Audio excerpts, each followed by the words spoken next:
I was watching this program last night, and they were talking about this big problem in science. It's like this massive sort of philosophical problem, I suppose.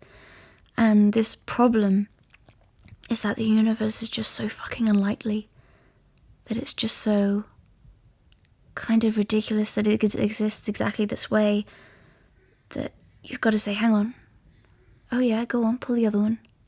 And it's all to do with the values for gravity and the speed of light and electromagnetic, And these things, these values are set in the first few instants of the Big Bang. And we can't go back further than that. Our physics doesn't work that far back. Relativity breaks down at the moment of a singularity, blah, blah, blah. But once these laws come into being, they stay. They stay as they are, and that is that, and they make up the universe. You take gravity, for example, and you say, right, in the beginning, just matter in clouds. But gravity means that matter attracts matter, and so matter clumps together forming stars.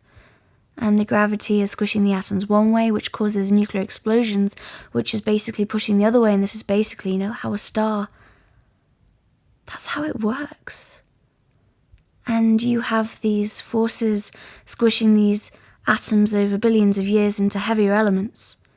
New elements formed in stars, which eventually explode and distribute those elements, which is us. Which is everything.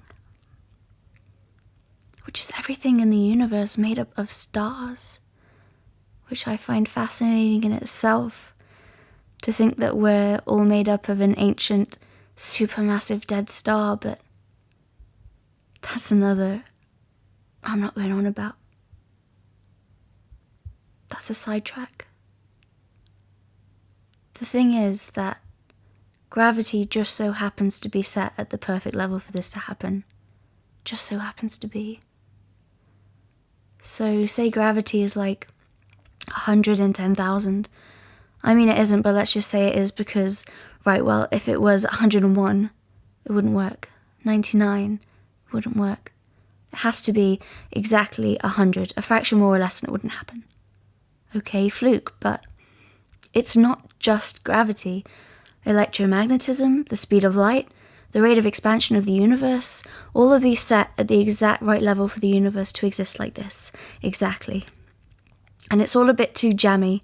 It's a bit too fucking not to be,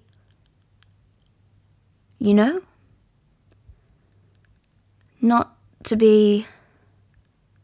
And it's scientists saying this too, not just me, so... Science ignores it. Bit irritating, but let's get on with things. Then comes the cosmological constant. This is basically something to do with dark matter. Okay, I don't know, but... The value for this is like 1 in a trillion, trillion, trillion, trillion, trillion, trillion, trillion, trillion. I mean, it's literally like that. I don't know if I've got them all, but it's literally that many trillions, and you have to go, oh, come on, this is no accident. This isn't a mistake. So it points to design, which means, and no, I'm not talking about a white beard or Allah or Buddha or, all of a sudden the Bible's right, but maybe the universe itself. I don't know. And that's the thing, no one knows, but you can't just ignore it. And this is on this program. This is a scientist's alternative, which is that there are an infinite number of universes. Gazillions and gazillions and gazillions of universes where every possibility is played out.